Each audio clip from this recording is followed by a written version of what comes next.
البلنتي اللي صار حق ريال مدريد، أيوة. اتوقع ضد اسبانيول، اللاعب اللي قط نفسه برا 18 أيوة. داخل، ايوه لا والحكم حسبها بلنتي. هذه أيوة. بلنتي تشوفها. هذا يعني تقول لي انه في ركله جزاء مقصوده؟ لا مقصوده. ريال مدريد النادي الوحيد اللي بس عايش على الحكام. لا يا راجل، النادي الوحيد قاعد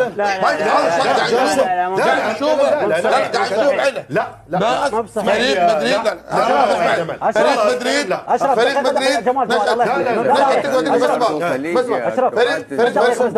فريق مدريد كبير، فريق عظيم، فريق بس الحكم عنده رقم واحد بعدين اللاعبين. لا اشرف صحيح صح. لا جمال كلامه صح، لان يقول هو تتناقش مع واحد يقول زيدان مو لاعب.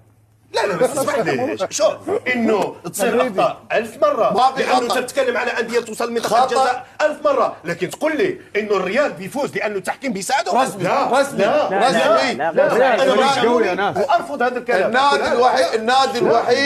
النادي الوحيد اللي طلب الغاء الفار ريال مدريد.